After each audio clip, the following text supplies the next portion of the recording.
Olá, seja muito bem-vindo novamente. E sem demoras, vamos continuar o nosso assunto. A gente estava falando de responsabilidade, entender o que é segurança do trabalho, entender a atividade para se tomar o quê? Ações preventivas.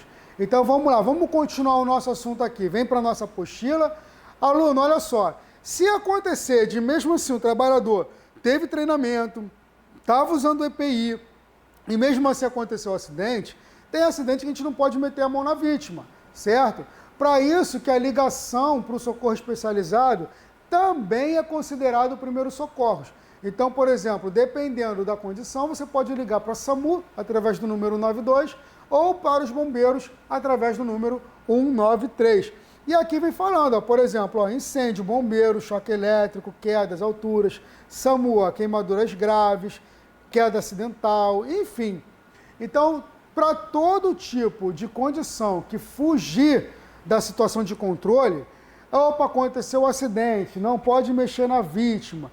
Ok, a ligação para o socorro especializado também faz parte dos primeiros socorros. Tá?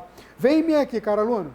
Você tem que entender o seguinte, que você, como cipeiro, não adianta você, de repente, querer criar meios de soluções, porque o cipeiro, ele está ali para poder auxiliar, certo? Mas o conhecimento mais aprofundado em certos tipos de assuntos, quem tem que ter é o profissional da área, que ele também faz curso específico, assim como também o próprio supervisor ou encarregado ou técnico da obra. Então você está ali para auxiliar. Coloque na sua cabeça, você não é herói, você não é uma pessoa habilitada para certos tipos de ações, mas você tem que ter o conhecimento suficiente para solicitar o quê? A segurança e a saúde dos trabalhadores. Ou seja, tem um buraco, pede para tampar. E tudo registra em ata. Quer ver um exemplo? Vem para cá para a apostila aqui. Olha só essa imagem aqui. Eu tenho aqui esse equipamento e eu tenho esse outro equipamento. Isso aqui, o cipeiro, ele não vai conhecer. O que é isso aqui? Isso aqui é equipamentos ligados diretamente à eletricidade. Eu tenho aqui ó, um alicate amperímetro, certo? Onde eu faço a medição da minha corrente. E também posso utilizar o quê? Essas ponteiras aqui, ó, conectando nesses bornes, para fazer o quê? A minha medição de voltagem.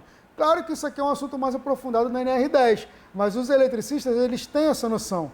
Tanto que aqui, ó, aqui são as grandezas de corrente, e aqui, ó, são as grandezas de voltagem, tá? Tanto aqui para a corrente alternada, 450 volts, como está aqui, e aqui está me falando que a corrente é contínua, 600 volts.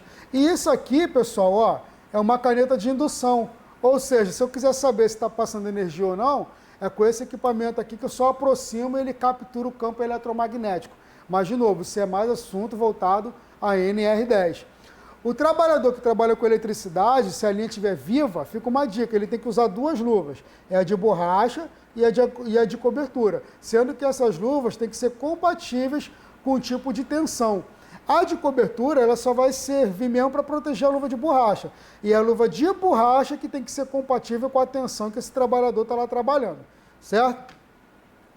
Espaço confinado. Se o trabalhador trabalha em espaço confinado, qual o documento que ele tem que ter? Tem que ter a PET, que é a Permissão de Entrada de Trabalho. E qual o curso que ele tem que fazer? A NR33. Olha só, vem em mim aqui, amigo. Você que é meu amigo, você que é um trabalhador, você que com certeza é responsável o suficiente, porque se não fosse, você não estaria na CIPA, certo? Então, o que você tem que entender? Existem vários tipos de condições de trabalho, onde, na verdade, o trabalhador, ele tem que conhecer. Ah, mas como assim, professor? Eu, como cipeiro, eu tenho que conhecer? Sim, você tem que conhecer a atividade, pelo menos o básico, para entender que solução tomar. Ah, mas é muita coisa, eu ainda tenho o meu trabalho ainda a fazer. Como é que eu vou resolver isso tudo? E o meu trabalho, como é que fica? Ninguém faz? Por isso que a CIPA deixa bem claro que o teu chefe, ele tem que te liberar para você tratar desses assuntos, porque não tem como, aluno. É muito assunto, segurança do trabalho é muito assunto para se colocar em prática. E mesmo assim, tem coisas que não tem como ser resolvidas de uma hora para outra. Essa é a realidade. Uma coisa é o que está na teoria, outra coisa é o que está na prática. Agir na prática, você vai entender o seguinte, que sozinho não faz nada, não tem como. Por isso que o trabalho do cipeiro é o quê? Informar, conscientizar, agir, conhecer, atuar. É assim, é o tempo todo. Então, coloque na sua cabeça. Você está de parabéns, porque está fazendo esse curso, que é um curso específico para quem literalmente os trabalhadores confiaram e a empresa confiou a responsabilidade de segurança e saúde. Então, se você está aqui hoje fazendo esse curso, é porque com certeza você faz o diferencial, não só para a sua empresa, mas também para os seus amigos trabalhadores que escolheram você para ajudar no auxílio de segurança e trabalho. Vem cá, vamos lá continuar nossa apostila. Noções sobre a inclusão de pessoas com deficiência e reabilitados nos processos de trabalho. Quais são os principais direitos trabalhistas da pessoa com deficiência, ou seja, PCD? Cotas de empregabilidade, aposentadoria especial, jornada de trabalho especial, acessibilidade, inclusão e igualdade salarial e de oportunidades, reserva de cargos e empregos em concursos públicos, prioridade processual em processos trabalhistas. Vale aqui informar que preenchimento de vagas para PCD, olha só, se uma empresa ela tem de 100 a 200 funcionários, o preenchimento de vagas tem que ser de pelo menos 2% para pessoas com deficiência. Se o quadro de funcionários estiver de 201 a 500 funcionários, então, ou seja, ele tem que ser preenchido com pelo menos 3% de pessoas com deficiências. E já se o quadro de funcionários for de 501 a 1.000 funcionários, 4% desse efetivo tem que ser destinado especialmente às pessoas com deficiência. Então você note que, olha só, dependendo da quantidade de funcionários, é obrigatório a inclusão de pessoas com deficiências físicas numa porcentagem específica baseado no número de funcionários. Agora, se tiver mais de 1.001 funcionários, preenchimento é de 5% das vagas.